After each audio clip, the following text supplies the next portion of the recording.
Bonjour à tous et merci de nous avoir rejoints pour ce webinaire. L'Institut français du monde associatif a été créé en janvier 2019 pour renforcer et diffuser la connaissance du monde associatif avec deux ambitions.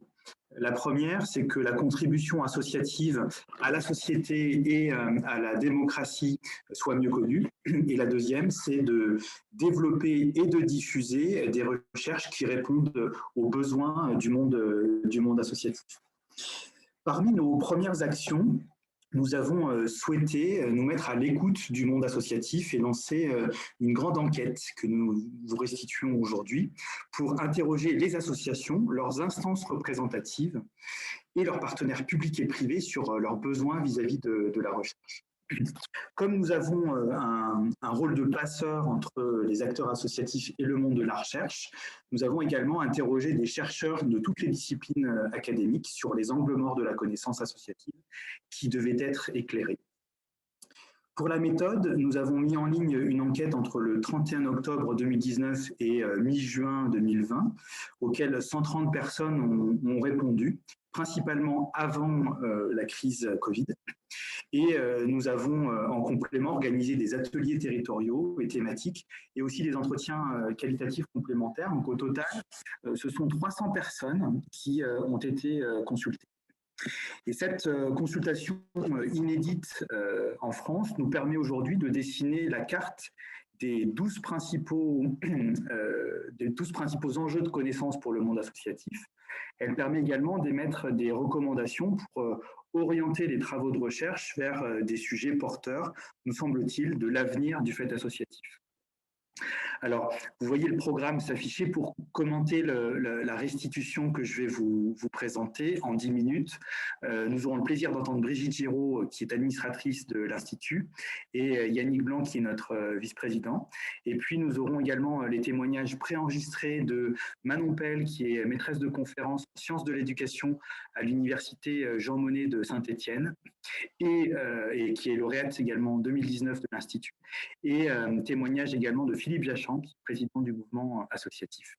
Et puis nous terminerons par un temps de réponse aux questions que nous vous invitons à poser dans le chat au fil de la présentation. Voilà. Pour le confort de la restitution, nous avons regroupé les 12 besoins de connaissances qui nous ont été exprimés en 3 grandes parties. Première grande partie, les modèles socio-économiques associatifs et la création de valeur sociétale. Deuxième partie, la gouvernance et la démocratie. Et puis, les frontières du monde associatif. Et dans une dernière partie, nous avons demandé aux répondants quelles étaient leurs attentes vis-à-vis d'un institut dédié à la connaissance du monde associatif, et nous vous restituerons également ces réponses. Alors, le premier besoin de connaissance concerne les modèles socio-économiques associatifs. Ce qui fait la spécificité des modèles socio-économiques des associations est un sujet qui a été encore insuffisamment étudié en France, et en particulier ce qui les différencie d'un côté des modèles institutionnels, dans une logique de délégation de services publics, et d'un autre côté des modèles entrepreneuriaux, c'est la logique d'entrepreneuriat social. C'est une question identitaire dont dépend notamment la bonne compréhension de la fonction sociopolitique des associations. Ensuite, il y a besoin de comprendre les 3 piliers sur lesquels reposent les projets associatifs pour mieux les maîtriser, mieux les piloter. Et dans le contexte de crise majeure que traverse le secteur, cette compréhension sera particulièrement importante pour sa résilience et pour son développement futur. Premier pilier, l'engagement associatif est un sujet qui reste encore largement à documenter dans ses formes, dans ses différentes formes, salariés, bénévoles, volontaires, services civiques, bénévolat de compétences, etc. Dans l'articulation entre ces différentes formes, bien entendu. Et l'engagement associatif reste à documenter aussi dans ses motivations et dans ses mutations.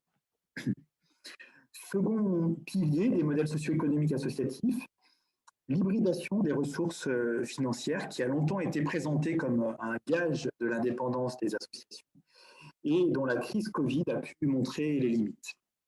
Ici, l'attente exprimée par les répondants est que la connaissance éclaire davantage l'évolution de chaque composante de ces ressources, financement public, financement privé, autofinancement, et qu'elles permettent de mieux mesurer l'impact des mutations des financements sur les projets associatifs eux-mêmes, par exemple sur leur fonction d'interpellation et d'inspiration des politiques publiques.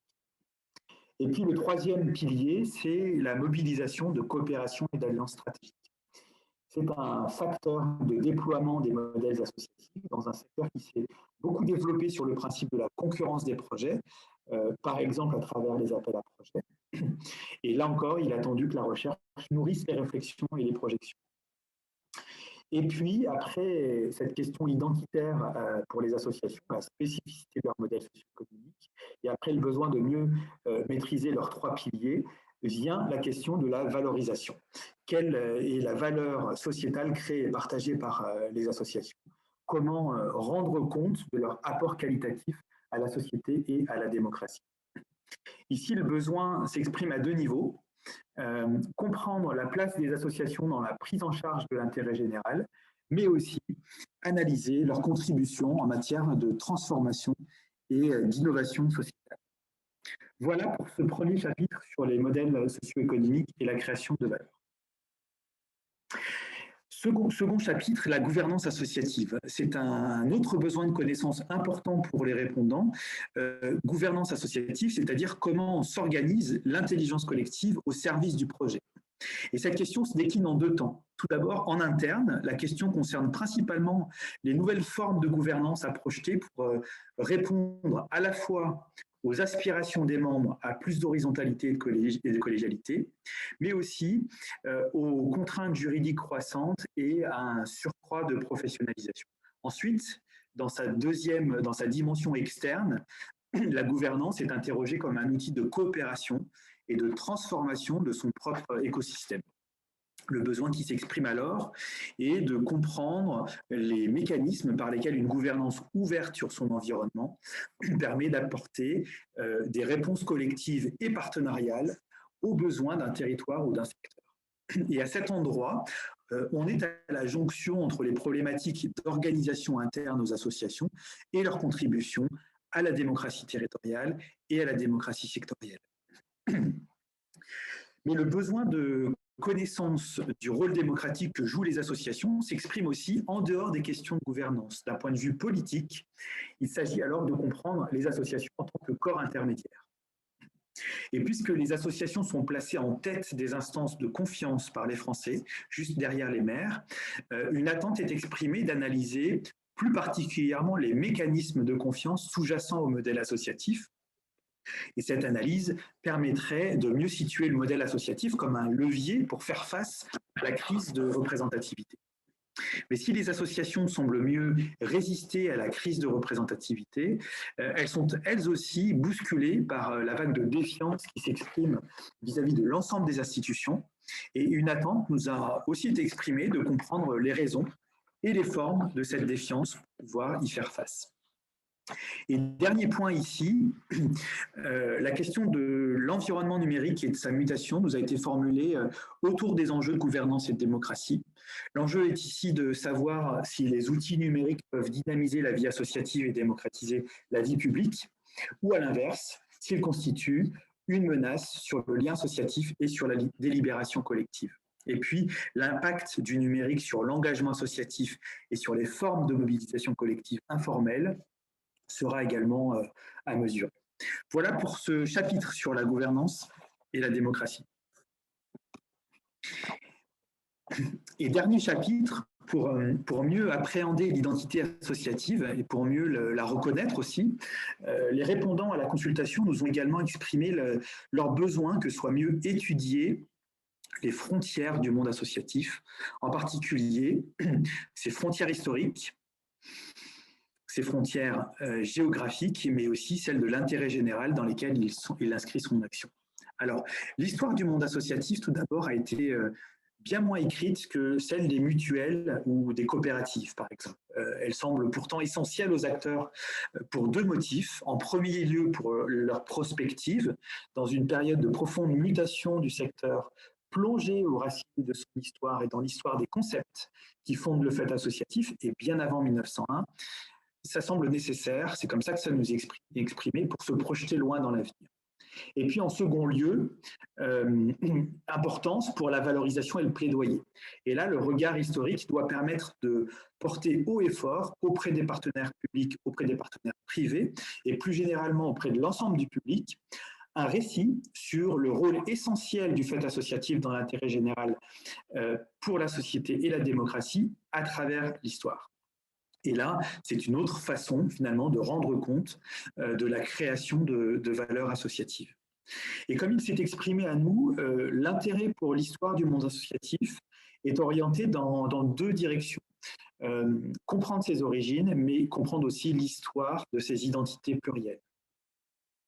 Concernant la géographie, le premier échelon, c'est l'échelon territorial. Le besoin qui s'exprime ici est de compléter l'indispensable statistique nationale par une connaissance renforcée du monde associatif dans ses disparités territoriales. Et puis, rattaché à cet échelon, il y a aussi le besoin d'étudier les territoires comme des espaces de coopération et de mieux comprendre les différents types d'interactions localement et de mieux appréhender les freins et les accélérateurs aux partenariats et aux alliances territoriales.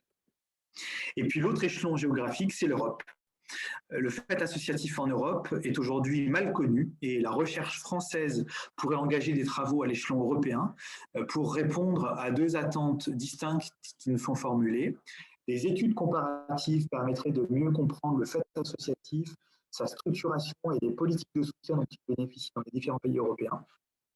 Et puis, des analyses prospectives des politiques européennes permettraient d'éclairer les effets des orientations actuelles sur le fait associatif à 10 ou 20 ans. Et pour terminer, la dernière question identifiée concerne les limites ou dépassements de l'intérêt général, avec là deux enjeux de connaissance.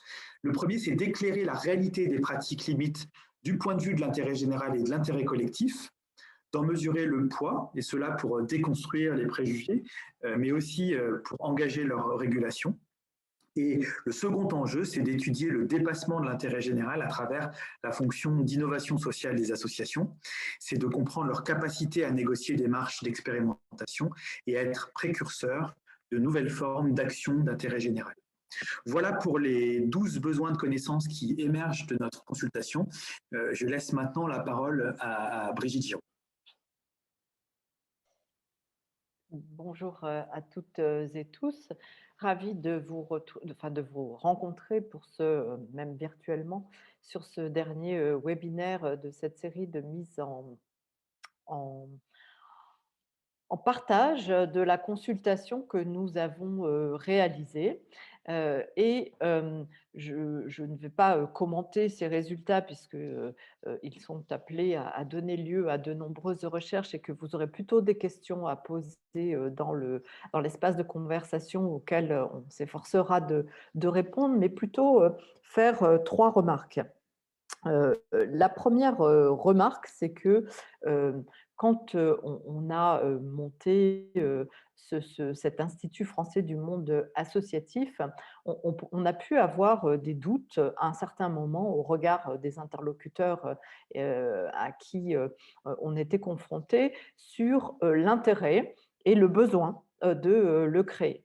Et que la grande joie, si j'ose dire, que j'éprouve aujourd'hui, eh ben, c'est de voir que ce webinaire, puisque c'est le 4e, donc rien que ça, ça montre l'intérêt que toutes les parties prenantes du secteur associatif ont eu intérêt à le suivre, ont eu envie de le suivre.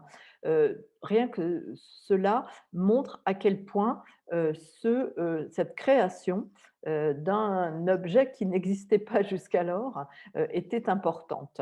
On a pu avoir quelques doutes sur est-ce que véritablement on n'a pas déjà dans le secteur de la recherche toutes les recherches qui vont bien et tous les acteurs qui sont là. On a pu avoir aussi le doute sur est-ce que véritablement le fait associatif est un objet d'étude? Est-ce que ce n'est pas plutôt toute l'ESS et en particulier l'ESS à vocation économique qui est intéressante? eh bien, on s'aperçoit en vous voyant nombreux au bout de ce quatrième webinaire que véritablement le choix était le bon et que nous sommes ravis de l'avoir fait.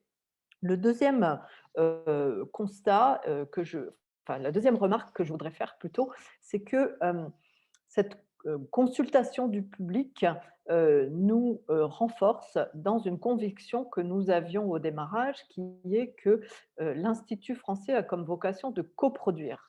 Coproduire, aller jusqu'à coproduire la recherche, pourquoi pas. Mais dans un premier temps, on est déjà dans une étape de coproduction.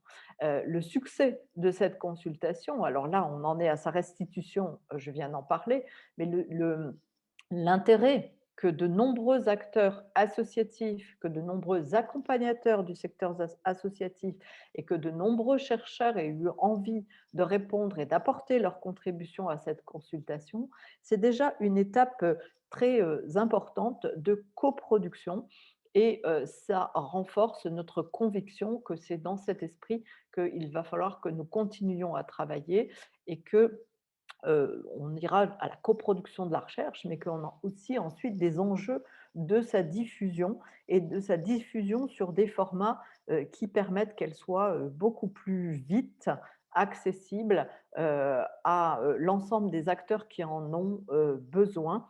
Et cette question que se posent de nombreux organismes de recherche aujourd'hui, que nous ne sommes pas, et nous avons la chance d'être plutôt un médiateur, c'est vraiment une question dont on peut se saisir, de rendre la connaissance accessible beaucoup plus vite et de façon beaucoup plus efficace auprès des acteurs dans des moments où le temps s'accélère, même si en ce moment, on a le sentiment qu'il se ralentit un peu avec la pandémie, on reste quand même dans des moments où le temps s'accélère dans les évolutions et la vitesse à laquelle se transforment les organisations. Donc ça, c'était le deuxième point que je voulais souligner. Et enfin, le troisième point et le dernier, c'est véritablement ce que cette consultation montre du niveau de responsabilité qu'ont les acteurs, toutes les parties prenantes du secteur associatif et les acteurs associatifs eux-mêmes. Cette responsabilité qu'ils ont en souscrivant à cette consultation,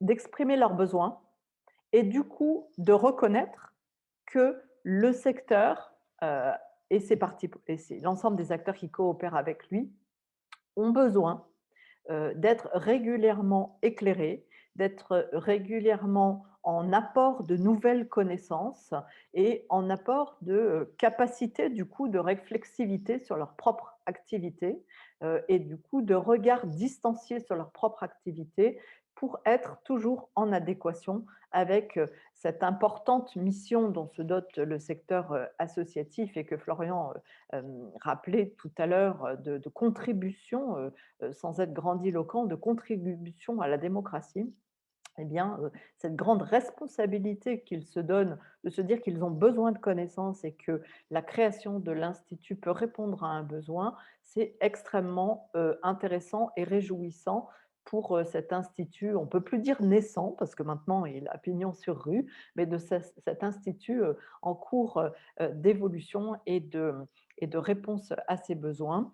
Et du coup, évidemment, ça donne une pression supplémentaire aux acteurs de l'Institut et à la gouvernance de l'Institut et à l'équipe de l'Institut, mais c'est une pression tout à fait agréable à subir, à recevoir et qui nous engage et qui appelle nous-mêmes notre propre responsabilité. Voilà, merci de votre écoute. Merci Brigitte. Alors, dans une dernière partie, notre consultation interrogeait également les acteurs associatifs et les chercheurs sur leurs attentes vis-à-vis d'un institut dédié à la connaissance du monde associatif. Il leur sort plusieurs recommandations. Soutenir de nouveaux travaux de recherche qui répondent aux attentes du secteur et qui permettent de renforcer la visibilité des associations auprès de leurs parties prenantes et de l'ensemble de la société. Ensuite, faciliter les échanges entre associations et chercheurs et impliquer davantage le monde associatif dans la coproduction de la connaissance, c'est-à-dire développer la culture de la recherche au sein même du secteur pour qu'il l'utilise davantage comme un levier d'analyse et d'amélioration de ses pratiques. Et puis transférer les résultats de la recherche auprès du secteur associatif sous une forme qui soit accessible et vulgarisée. Et enfin, favoriser la structuration d'un réseau de connaissances interdisciplinaire et à l'échelle européenne. Et ce que l'on peut dire, c'est que ces attentes confirment l'intuition à l'origine de la création de l'Institut et nous confortent dans la mission que nous nous sommes donnée. Nous avons déjà soutenu 15 projets de recherche et lancé 2 appels à projets, l'un sur le fait associatif et le second sur le monde associatif à la lumière de la crise Covid-19. Et nous avons également engagé un programme de recherche territoriale dans les Hauts-de-France en partenariat avec le mouvement associatif. Nous avons initié un cycle de rencontres territoriales et thématiques entre acteurs et chercheurs. Et puis, nous avons engagé un recensement complet des écrits sur le monde associatif et constitué une base de 600 chercheurs et laboratoires mobilisés sur le fait associatif. Et aujourd'hui, parce que l'Institut est au service de la reconnaissance et du développement du monde associatif, nous ajouterons à notre feuille de route les recommandations issues de cette consultation. Et je laisse maintenant la parole à Yannick Blanc.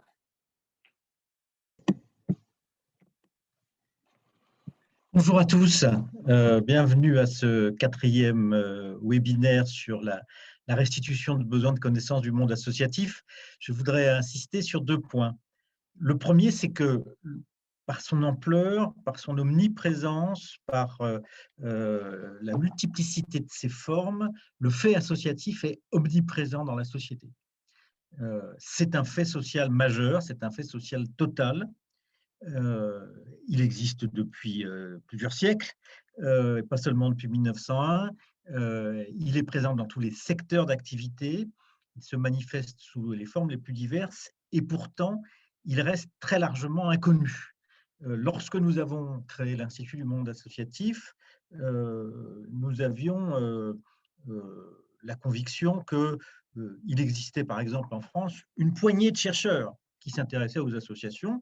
Ils sont d'ailleurs assez bien connus, Jean-Louis Laville, Roger Su, quelques autres, des sociologues essentiellement. En développant l'activité de l'Institut, nous avons identifié quelques 200 ou 300 chercheurs qui, à des titres divers, dans différentes disciplines, se sont intéressés au fait associatif. Ce qui veut dire que la connaissance du fait associatif, elle est fragmentée, elle est diffuse, elle n'a pas été constituée ni en société savante, ni en discipline, ni en unité de recherche. Il ne s'est trouvé à aucun moment dans le monde académique, dans la gouvernance de la connaissance publique, dans les systèmes de pouvoir, il ne s'est trouvé à aucun moment, avant la création de cet institut, quelqu'un pour dire l'ampleur de ce phénomène mérite qu'on structure la connaissance du phénomène comme on l'a fait pour le travail, la religion et d'autres aspects des phénomènes sociaux. Il faut dire que le fait associatif, omniprésent, je l'ai dit, multiforme, est très difficile à saisir. Ces manifestations institutionnelles sont variées. La vitalité associative s'accompagne d'une assez forte mortalité associative. Les modalités de la gouvernance, de l'engagement bénévole, du fonctionnement économique des associations sont en transformation permanente. Et ce phénomène a un double effet. Premièrement, il rend la constitution d'un savoir académique difficile. Il faut attraper ce phénomène qui vous glisse entre les doigts. Et deuxièmement, les associations, le monde associatif, les acteurs associatifs ont collectivement toujours l'impression d'être en crise. Pour ma part, ça fait une quarantaine d'années que je m'intéresse au monde des associations et j'ai toujours entendu ce monde dire « nous n'allons pas bien, nous sommes en crise ». Il y a un sentiment de précarité, il y a un sentiment de ductilité qui est lié aux formes mêmes de la vitalité associative et qui font que ces acteurs ont le sentiment d'être à la marge, peu reconnus, peu influents. L'un des objectifs de l'Institut français du monde associatif, c'est de faire d'une connaissance structurée, d'une connaissance qui circule, d'une connaissance qui est partagée, un instrument de reconnaissance et d'influence des acteurs associatifs dans la société et dans les institutions démocratiques. Il y a comment dirais-je, une symbiose extrêmement étroite entre la façon dont on va produire et partager de la connaissance sur le fait associatif et la capacité du monde associatif à jouer le rôle qui devrait être le sien compte tenu de son importance pour notre société. Ma deuxième observation, elle porte sur la façon dont on peut développer de la recherche sur le monde associatif. On a parlé de recherche participative, on a parlé de recherche-action. Il y a bien entendu pour les chercheurs des situations, des occasions, des sujets sur lesquels une observation à distance est possible, mais massivement, on n'observe pas les associations comme on observe les insectes, les microbes ou les statistiques. La production de connaissances, dans cet univers-là, la production de connaissances, elle est inséparable de l'action elle-même. Je pourrais faire une comparaison entre le développement de la science économique et les institutions financières. Les institutions financières ont, depuis plusieurs décennies, massivement financé le développement de la connaissance économique, et l'école dominante de l'économie aujourd'hui, pour ne pas dire l'école hégémonique, est une école qui défend des idées favorables aux intérêts des institutions financières. Eh bien, nous devrions avoir un phénomène, non pas comparable, mais analogue dans le champ associatif. Il n'y a aucune raison que la connaissance du monde associatif ne soit pas, parce qu'elle aura été produite en son sein, parce que les acteurs associatifs auront été engagés dans la production de connaissances, y compris dans sa dimension critique, y compris dans sa dimension de mise à distance, y compris dans sa dimension de questionnement.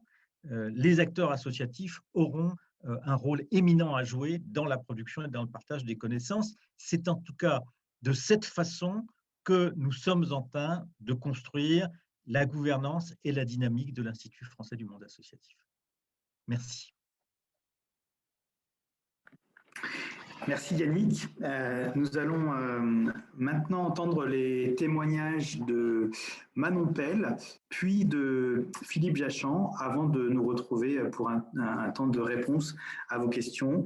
N'hésitez pas à nous mettre vos questions dans le chat et on y répondra après ces deux interventions.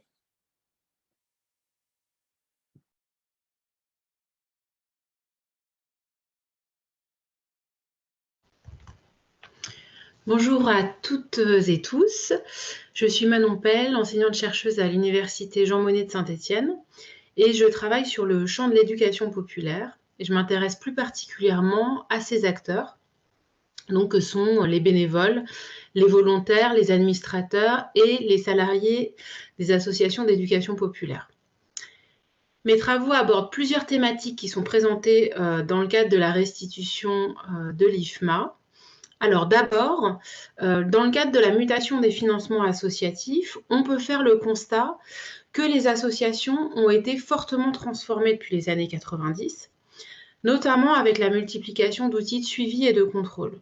C'est ce qu'un chercheur qui s'appelle Renaud Epstein, qui est politiste, nomme le gouvernement à distance. L'État conserve une forme de pouvoir, mais par des outils de contrôle à distance.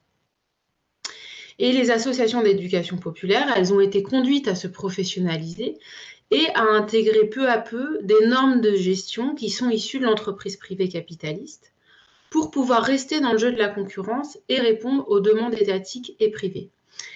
Et elles ont été conduites à adopter des outils managériaux et de gestion qui ne sont en soi pas neutres.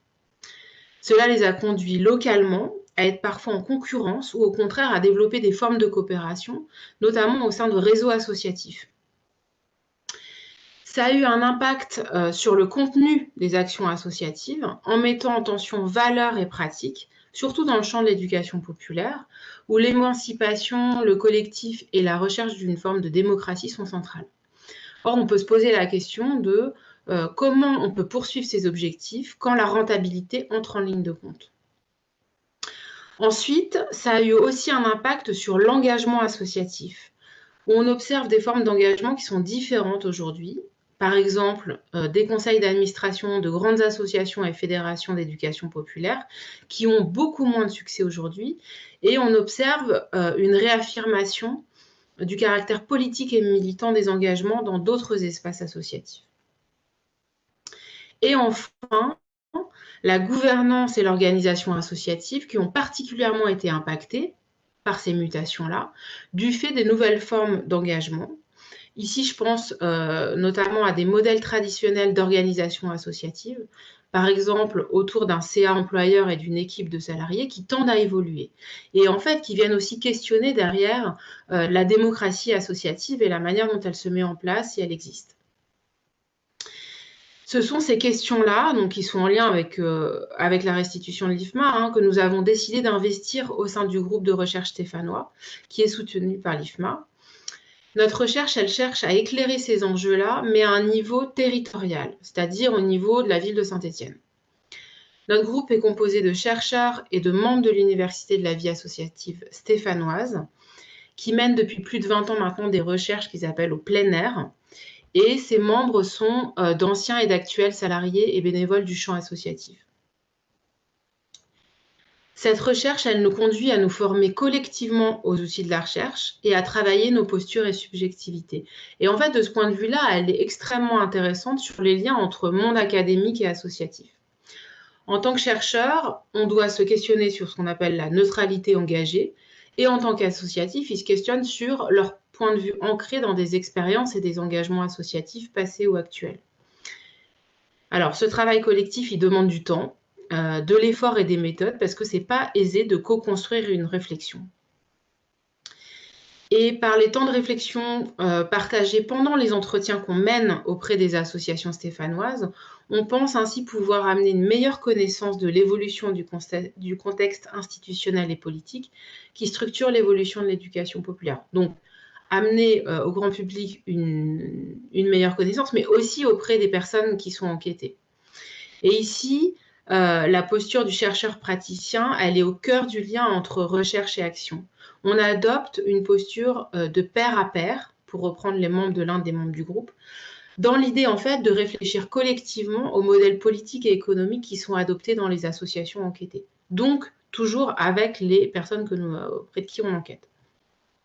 Et enfin, pour finir, je voudrais ajouter un mot sur les universités de la vie associative qui me semblent être des lieux extrêmement intéressants à investir comme des espaces d'appropriation de la recherche et de co-construction entre recherche et université. Je remercie Manon Pell pour son témoignage et donc je vous présente maintenant le témoignage de Philippe Jachamp, président du mouvement associatif. Bonjour à toutes et tous et merci à l'Institut français du monde associatif de m'inviter à partager avec vous ces quelques mots en conclusion. Pour peut-être qui me permettent de redire pour nous le sens et l'intérêt du partenariat entre le mouvement associatif et l'Institut du monde associatif. Et je le positionnerai autour de 4 points. Le premier, évidemment, il est relatif au fait que nous manquons aujourd'hui de lieux de production et de capitalisation, surtout, et de mise en commun de la connaissance sur le monde associatif. Et donc l'existence d'un lieu incarné par l'Institut est extrêmement utile pour l'ensemble de la communauté, l'ensemble des acteurs associatifs, et je dirais au-delà, évidemment.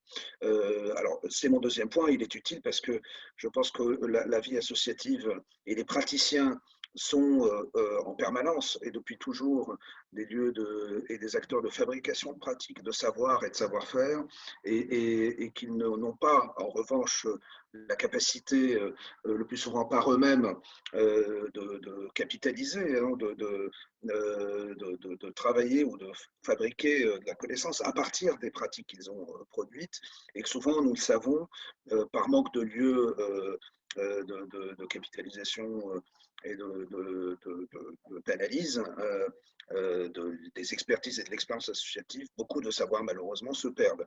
Donc il est très important évidemment que la recherche et les praticiens, qu'il y ait des lieux de connexion entre les praticiens et les chercheurs, et c'est évidemment le deuxième point. Le troisième, c'est celui, je dirais, de l'identité, c'est-à-dire qu'il y a un enjeu pour nous et pour la vie associative de mieux se connaître. Et mieux se connaître, c'est mieux se raconter, c'est mieux se dire et c'est mieux se vivre et se présenter.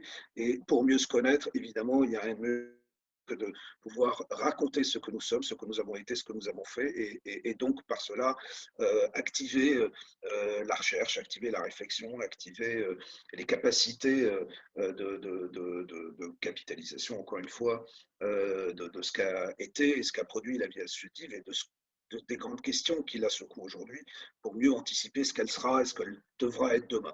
Et donc, il y a, et c'est le quatrième point, évidemment, un enjeu stratégique et éminemment politique pour une organisation comme le mouvement associatif, de pouvoir être connecté et de pouvoir avoir ces lieux, ces matériaux de réflexion et d'analyse, parce que ça permet évidemment de nourrir nos propres réflexions stratégiques et politiques.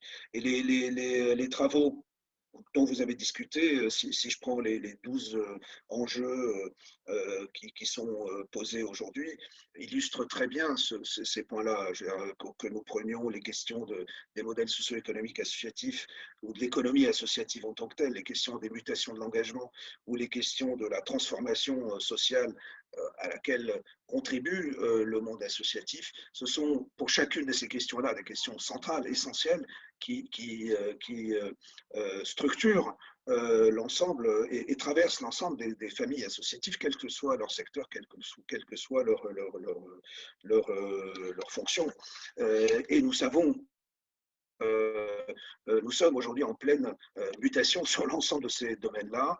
Et il y a besoin pour nous, en tout cas au niveau du mouvement associatif, de poser des jalons, de poser des doctrines, de pouvoir stabiliser un minimum de savoir partagé et partageable pour pouvoir, encore une fois, les porter et enrichir nos propres positions. Donc ces questions-là sont centrales aujourd'hui, elles seront très certainement fondamentales pour l'avenir, et donc ça illustre très bien, en tout cas pour moi, l'intérêt de l'échange et du partenariat. Reste, et j'en terminerai par là, à trouver le temps de partage, c'est-à-dire entre les fruits de la recherche qui sont issus du temps long, qui est le temps de la recherche, et les contraintes peut-être plutôt du temps court ou du temps moyen, qui sont ceux de l'action, du plaidoyer parfois. Et c'est ce que j'appelle les points de jonction qu'il nous reste encore à trouver entre ce que l'Institut produira comme connaissance et nous, les temps où nous devons aussi prendre un certain nombre de décisions, prendre des actes et agir. Mais ça me paraît fondamental que ces points de jonction soient calibrés et trouvés. Et nous sommes en discussion. Le mouvement associatif est en pleine réflexion stratégique en ce moment, justement, et je pense que c'est ce genre d'exercice qui est très utile pour planifier à l'avance justement les points d'atterrissage. Mais c'est essentiel si on veut nourrir notre dialogue. Voilà, merci encore à vous et très bonne fin de discussion.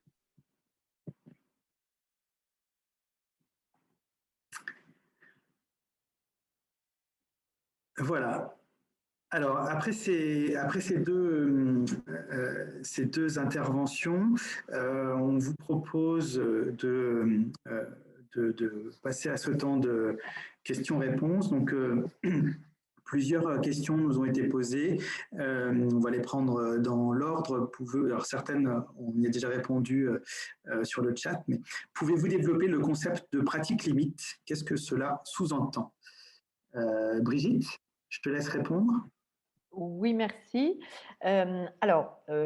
Déjà, je voudrais mettre un préalable avant de répondre, c'est que cette notion de pratique limite, on l'a développée évidemment dans nos groupes de travail, notamment les groupes de travail sur la gouvernance, et on l'a développé et il est réapparu dans les éléments de la consultation, donc ça donne toute cette légitimité à le mettre en avant aujourd'hui. Néanmoins, le préalable que je veux faire, c'est que justement, il a une antériorité dans la façon dont on en parle sur le débat en cours et qui n'est pas à confondre, parce que peut-être que certains parmi vous sont un petit peu le relie au débat en cours sur la loi, le projet de loi et les débats qui ont débuté sur les principes républicains, et où les associations sont un peu dans le collimateur, un peu comme si elles étaient coupables peut-être d'être le suppôt de formes de radicalisme qui se développeraient à leur insu ou de leur plein gré. Et ce n'est pas du tout ça à quoi on faisait référence. Je ne sais pas si c'était l'état d'esprit de la personne qui a posé la question, mais en tous les cas, ce n'est pas du tout à ça qu'on faisait référence. On l'a réfléchi avant et dans un autre cadre. Et du coup, ce qu'on a voulu dire là, c'est l'histoire c'est la notion de la frontière que Florian a développée tout à l'heure dans le résultat de la consultation. Ces frontières, c'est à partir du quand l'association peut être essentiellement vécue comme un support. Alors, un support en règle générale, quand elle est un support, c'est un support pour des pratiques lucratives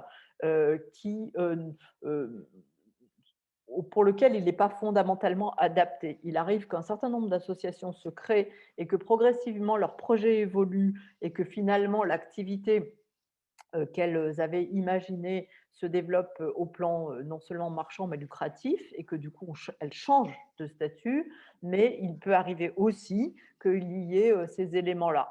Et dans les pratiques, si on range ça dans les pratiques limites, c'est aussi parce que la fonction associative qui apparaît véritablement dans les débats qu'on peut avoir et qui est rappelée par un certain nombre de participants à la consultation, c'est bien cette fonction d'innovation sociale et d'innovation sociétale qui peut difficilement se confondre avec une mission lucrative, et qui doit nécessiter des pratiques de gouvernance très très claires et des montages très très clairs pour que ça ne se percute pas, ce qui ne veut pas dire, au contraire, et ça c'est la partie sur le modèle socio-économique, que les associations ne peuvent pas avoir des alliances ou des partenariats avec des acteurs du privé lucratif, mais chacun étant avec ses propres enjeux et avec ses propres finalités qui ne sont pas identiques. Voilà un petit peu ce qu'on a voulu préciser en réponse à cette question. J'espère que notre interlocuteur s'y retrouvera. Merci Brigitte. Il y avait également une question sur, pardon, je la recherche. Voilà. Recherche sur le lien militant associatif, élus locaux. Alors, on a, dans le cadre de notre premier appel à projet de recherche, nous avons soutenu un travail porté par Julien Talpin, qui est chargé de recherche en sciences politiques au CNRS, et qui s'intitule « Démocratie d'interpellation et financement associatif, enquête sur les subventions aux associations dans la ville de Roubaix ». Et ce projet, en fait, il a pour intention de retracer les évolutions de l'ensemble des financements associatifs sur une période de 10 ans dans une commune donnée, pour analyser, pour objectiver les variations à la hausse ou à la baisse en fonction des orientations politiques de la municipalité. Et c'est une méthodologie qui aura vocation ensuite à être testée sur d'autres territoires. C'est un projet qui peut permettre aux associations de mieux cerner les ressorts matériels de leur autonomie vis-à-vis des pouvoirs publics. Et je pense que c'est un projet de recherche qui apportera des réponses à cette question. Nous avions également une question qui touchait à est-ce que les acteurs de l'ESS, par exemple les têtes de réseau comme le CORAS, participent à vos recherches? Yannick. Je voudrais d'abord rappeler que l'objet de l'Institut, c'est le fait associatif, l'associativité sous toutes ses formes. Et dans mon intervention de tout à l'heure, j'ai essayé de mettre en exergue le fait que l'associativité avait justement des formes, des modalités, des manifestations qui étaient parfois très, très ductiles, qui étaient en transformation permanente. Et donc, nous sommes attentifs à pouvoir justement embrasser l'ensemble de ces phénomènes. Donc, il n'y a pas de catégorisation. Les associations représentent 80% de l'économie sociale et solidaire. Donc, les thématiques propres à l'ESS ne sont évidemment pas étrangères à notre champ de recherche et les acteurs de l'ESS sont les bienvenus dans le cercle de nos partenaires, il n'y a aucun doute là-dessus. Dans le chat, là, je vois des échanges sur l'influence réciproque entre le modèle associatif et le modèle de l'entreprise. Ces questions-là, nous devrons les appréhender. Le modèle associatif et le modèle de l'entreprise ne sont pas des modèles sur lesquels nous nous positionnons en termes de jugement moral. On voit bien aujourd'hui dans l'évolution des entreprises que l'associativité, le partenariat, la coopération, le fonctionnement en équipe sont des valeurs montantes, donc il y a bien une influence du modèle associatif sur l'entreprise, et on sait bien qu'au cours des 20 dernières années, la professionnalisation des acteurs associatifs s'est beaucoup fait sur le modèle de l'entreprise et que le modèle entrepreneurial a profondément marqué le monde associatif. Nous sommes face à ces phénomènes d'influence croisée, parfois productrices de confusion, parfois produisant des effets de raidissement des uns ou des autres, de défense de tel ou tel modèle.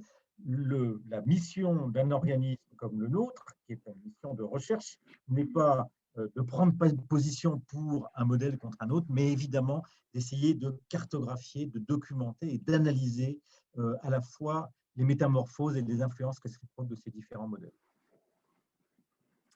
Merci Yannick. Brigitte, tu veux apporter un complément ? Oui, alors ce n'est pas forcément un complément à Yannick, mais c'est un complément par rapport à une question d'une participante, je crois, sur est-ce que, à l'inverse, les entreprises, les activités de l'ESS influencent les entreprises. Je pense qu'on a là, pour le moment, probablement besoin d'approfondir ce que la recherche sur ce sujet-là, parce qu'on a de premières intuitions et de premiers retours d'expérience, qui ne sont pas des travaux de recherche, mais de retours d'expérience en tant plutôt que praticien associatif, sur le fait que les entreprises sont extrêmement intéressées par les pratiques associatives et elles sont extrêmement intéressées par la façon dont les associations sont agiles et souples et en capacité d'aller chercher dans la société des signaux faibles et d'innover là où souvent la R&D des entreprises met très longtemps à imaginer ce que serait l'activité de l'entreprise dans les années qui viennent. Donc ça, c'est un élément de coopération, ce qui ne veut pas dire que les associations doivent devenir la R&D des entreprises. Je ne sais pas du tout ce que j'ai voulu dire. Mais la coopération sur le modèle, la façon dont le modèle associatif est souple et agile, je pense que ça les intéresse beaucoup et elles le disent. La question a été plus, je pense, posée sur est-ce que les pratiques de l'ESS influencent les entreprises classiques. Ça sera un peu plus loin de l'objet, je pense, de nos recherches, parce qu'il ne s'agit pas de savoir si le modèle de l'entreprise à but lucratif ou modérément lucratif peut être utile à l'entreprise classique. Ça, c'est plutôt un sujet typiquement des acteurs économiques de l'ESS qui peut, je pense, dans un premier temps, en tous les cas par rapport aux priorités de l'Institut, être un peu plus éloigné de son objet. Merci Brigitte. Il y a une question, alors plusieurs questions, mais qui ont été synthétisées par Alexis Verviel comme suit. Les nouvelles formes d'engagement direct et citoyenne sans engagement associatif nécessaire sont-elles articulables avec l'action des associations et comment ? Oui, je vais essayer de répondre à cette question. C'est une question permanente. Une question permanente. Je l'ai dit tout à l'heure, le champ de l'associativité est un champ où il y a des flux entrants, des flux sortants, des phénomènes émergents et les collectifs informels, les engagements directs, tous les phénomènes d'engagement.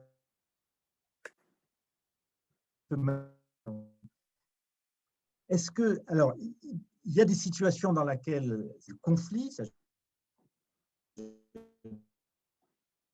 de la concurrence entre langages militantes qui sont de plus en plus décalés par rapport aux besoins, aux formes de sociabilité, aux modalités d'engagement. Il y a des associations qui meurent faute de renouvellement. Il arrive aussi de manière très classique que des modes d'engagement qui sont d'abord informels éprouvent le besoin de se structurer en association pour s'installer dans la durée. Et puis enfin, on observe aujourd'hui dans beaucoup de circonstances, dans beaucoup de types d'associations, un effort pour les associations pour sortir de la logique de intérieur-extérieur. Pendant longtemps, une association, c'était un endroit où on adhérait avec une carte, c'était lié à une identité. Aujourd'hui, une association, c'est de plus en plus un pôle organisé avec une sphère d'influence, des amis, des gens qui viennent de temps en temps, des bénévoles qui donnent un coup de main. Les limites de l'association sont beaucoup plus floues et le fond de l'association est impacté.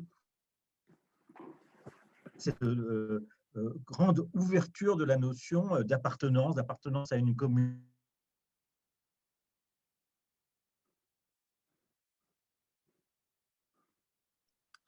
On n'entend plus Yannick. Alors, oui, on n'entend plus Yannick, mais je pense que on a bien Yannick. Je ne sais pas si tu es là. Je pense qu'on a bien compris le sens de ta réponse. On a également, alors peut-être une précision à apporter sur la question entre élus et associations, et notamment associations militantes pour faire bouger les lignes. Je pense que cette question-là, c'est la question de l'interpellation des politiques publiques par les associations, de leur capacité à faire levier sur les politiques de droit commun par l'interpellation, par l'inspiration. Donc c'est aussi la question de l'innovation sociale. C'est un sujet qui, dans la consultation, est arrivé à plusieurs endroits. On l'a évoqué dans la gouvernance externe, avec ces nouvelles formes de gouvernance qui, branchées sur leur écosystème, peuvent permettre de faire levier sur ces écosystèmes et d'embarquer les politiques publiques à l'échelon territorial. Donc c'est toute la question de la démocratie territoriale dans le rapport entre associations et politiques publiques. Mais aussi démocratie sectorielle. C'est un sujet qui est apparu évidemment dans la dernière partie sur les pratiques limites et sur la question de l'innovation sociale. Et évidemment, à travers les modèles socio-économiques, une des questions de la pérennité des modèles, c'est comment est-ce que par l'hybridation des ressources financières, par des richesses humaines solides, par une capacité à nouer des coopérations et des partenariats, on va aussi permettre de préserver la fonction sociopolitique des associations, c'est-à-dire leur capacité d'innovation, leur capacité d'interpellation et de transformation de la société, donc dans le dialogue également avec les politiques publiques. Donc je pense que c'est un sujet d'étude un peu, j'allais dire, un peu diffus et transversal à l'ensemble des questions. Yannick, on t'a retrouvé. Je ne sais pas si tu t'es arrivé au bout de ce que tu voulais dire. Oui, j'étais au bout quand ma connexion a été coupée, oui. D'accord, très bien. Juste un mot peut-être par rapport au sujet que tu viens d'évoquer, Florian. La question était posée en effet, en particulier entre les différentes pratiques associatives. Les pratiques très militantes et notamment écologistes par rapport au pouvoir public. Il me semble qu'il y a un sujet dans le prolongement de ce qu'on a dit sur la gouvernance ouverte, qui est aussi la diversité des postures associatives et comment elles se complètent et elles s'articulent pour pouvoir arriver à faire bouger ces fameuses lignes. Je pense que entre ceux qui sont dans le plaidoyer, voire même ceux qui peuvent être des mouvements plus informels, comme Yannick vient de le dire, et qui sont plutôt des activistes presque, avec ceux qui sont plutôt dans la coopération et dans la co-construction et dans la transformation d'un certain nombre de pratiques territoriales, je pense qu'il y a vraiment des coopérations, si je l'applique à l'écologie, mais on pourrait l'appliquer à d'autres, des postures très différentes qui sont peut-être aussi à investiguer en termes d'efficience et d'interrelation et de partenariat dans les modèles économiques et à travers dans le secteur associatif. Alors, on prend peut-être une dernière question. Comment vont se passer les différentes recherches envisagées? Est-ce que les associations seront sollicitées et par quel biais? Donc, il y aura il y a plusieurs dispositifs. En 2019, nous avions travaillé avec un appel à projet, donc les travaux de recherche sont en cours. Donc, on est dans le temps long de la connaissance et de la production de recherche. Donc, les travaux ont été soutenus sur une période d'une année pour cette première édition de l'appel à projet 2019. Alors, on a travaillé aussi pour 2020 sur un appel à projet. Dans le cadre du programme de recherche qu'on est en train de lancer avec le mouvement associatif dans les Hauts-de-France, on ouvre les possibilités et peut-être qu'on ne sera pas sur un appel à projet, mais sur une autre forme de dispositif peut-être davantage partenariale et co-construite avec les acteurs et les chercheurs. À la question, est-ce que les associations seront sollicitées et par quel biais? Je ne sais pas, Yannick, si tu veux apporter des éléments. Les associations sont d'ores et déjà sollicitées à travers leur réseau. Le mouvement associatif et la Fonda sont membres de l'Institut français du monde associatif. Les recherches que nous soutenons émanent de chercheurs qui sont eux-mêmes en relation étroite avec les associations. Certains réseaux associatifs suscitent des démarches de recherche. Je pense naturellement, principalement au réseau national des maisons des associations, qui a des projets en la matière. Bref, les modes de sollicitation, les modes de rapport sont multiples. J'ajoute que nous avons entamé un travail de contact territorial avec les réseaux territoriaux des associations. Nous avons un projet de travail commun avec le mouvement associatif des Hauts-de-France qui va nous permettre d'approfondir notre connaissance du monde associatif de ce côté-là. Voilà, les occasions de contact, de collaboration et de sollicitation sont multiples. Évidemment, l'Institut a un site internet, il a une adresse de contact, il est ouvert à toute sollicitation et à toute demande, pas forcément pour y répondre lui-même, mais comme il est en train de constituer une cartographie très structurée, très complète des chercheurs qui s'intéressent aux faits associatifs, il est capable de mettre en relation un acteur associatif et une équipe de recherche. Et puis peut-être ajouter que dans les formes de recherche qui sont soutenues, nous souhaitons très fortement soutenir les recherches co-construites entre équipes de recherche et associations. Ça, c'est quelque chose qui est pour nous important. Yannick, on arrive au bout du temps qu'on s'était donné. Peut-être que voilà, je te laisse faire la conclusion de ce webinaire. Une courte conclusion, c'est le 4e webinaire, donc nous sommes particulièrement heureux de voir l'intérêt que nous avons soulevé avec cette démarche, cette interaction entre la production de connaissances, la diffusion de connaissances et la reconnaissance de la place des acteurs associatifs dans la société est vraiment une dynamique qui est en train de s'enclencher. Vos questions montrent bien que ce qui vous motive, c'est de vous armer de connaissances pour développer vos capacités d'action en tant qu'acteur associatif. En tout cas, c'est comme ça que je les ai entendus pour la plupart. Cette première restitution du besoin de connaissances sera donc suivie de beaucoup d'autres occasions de diffusion des résultats de recherche et de discussion avec vous des enjeux de la recherche à poursuivre. Merci à tous, bon après-midi et bon week-end. Merci Brigitte, merci Yannick. Je remercie aussi Claire qui a été l'organisatrice de ce webinaire. Donc, on vous remercie de prendre encore 1 minute pour renseigner le questionnaire de satisfaction. C'est vraiment 1 minute, pas plus. Et puis, bien entendu, on vous remerciera, si vous le souhaitez, de nous adresser également vos réactions complémentaires par mail. On va vous mettre l'adresse mail dans le chat. Et vos retours seront également importants pour nous.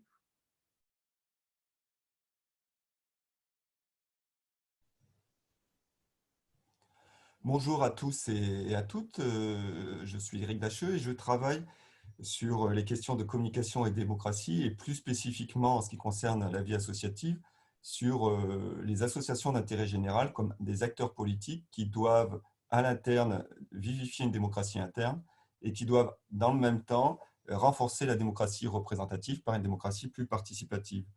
Je vais intervenir en 3 temps. Le premier temps, ça sera mes réactions sur la consultation. Le deuxième temps, c'est expliciter ma démarche et en quoi elle peut avoir une utilité sociale. Et le troisième temps, c'est à partir de cette expérience, quelques recommandations sur la co-construction d'une recherche-action. Du coup, sur la consultation, la chose qui m'a frappé en tant que chercheur en communication, c'est justement l'absence de la communication. Pourtant, si le monde associatif, malgré ses 1,5 million d'organisations et ses 22 millions d'adhérents, est si peu visible dans l'espace public, s'il est si peu reconnu, c'est bien une question de communication et il y a bien là une question de communication essentielle.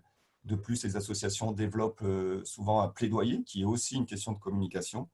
On ne peut pas non plus faire l'impasse aujourd'hui sur les outils de communication numérique, quel est leur intérêt, mais aussi leurs limites. Et c'est aussi une question de communication.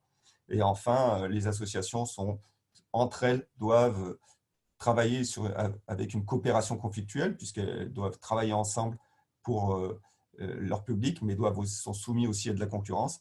Et ces rapports aussi de coopération conflictuelle ont lieu aussi avec les élus. Et donc, dans toutes ces questions, il y a bien une question de communication. Et la communication ne se résume ni au marketing, ni à la manipulation, ni au numérique. La communication, c'est l'essence même de la démocratie. Et c'est pour ça qu'elle nous semble que c'est une question centrale pour la recherche sur le monde associatif. J'en viens à présenter la recherche qui a été financée. Au bout d'1 an de démarche collective que je n'ai pas le temps de détailler ici, on est parvenu à une problématique commune. Comment travailler ensemble sur un même territoire quand on n'a pas les mêmes valeurs? À partir de cette définition de cette problématique, il y a eu 4 associations volontaires. Et ces 4 associations volontaires ont travaillé avec 4 chercheurs différents. Et à chaque fois, il s'agit, dans une démarche collective, d'identifier les problèmes de communication de chacune de ces associations et de penser une recherche-action permettant de les résoudre et aussi de penser en même temps l'évaluation de cette recherche-action permettant de voir si le problème a été effectivement résolu ou pas. Après cette phase initiale, il y a eu une deuxième phase où là, il y a eu la recherche-action qui a été menée effectivement par les binômes avec des méthodologies à chaque fois différentes puisque les problématiques sont différentes. Et il y a eu une journée de restitution qui a été ouverte à tous les acteurs clermontois. Et cette journée de restitution a été animée par une facilitatrice graphiste. Et à la fin, on a distribué une BD permettant de comprendre l'ensemble de la recherche-action pour inviter d'autres associations à se rejoindre dans la démarche. Et donc, l'utilité sociale de ce type de démarche est double à mon point de vue. D'une part, répondre concrètement à des problèmes que se posaient vraiment les associations, et d'autre part, avoir créé, initié en tout cas, une culture de la recherche-action parmi le monde associatif clermontois. À partir de cette expérience, quelques recommandations pour coproduire une recherche-action efficace. La première, c'est prendre du temps, puisque 1 an pour construire une problématique, c'est pas rien, plus 1 an de recherche. L'idée, c'est bien de co-construire la problématique, ni imposition de la problématique du chercheur, ni faire en sorte que le chercheur soit mis dans une position d'expert qui réponde à une commande. Penser l'évaluation dès le début et l'évaluation du projet et non pas l'évaluation du financeur. accorder une facilitation sensible, permettre une traduction dans un autre langage que le langage de la rationalité. Et au laboratoire, on fait souvent appel à des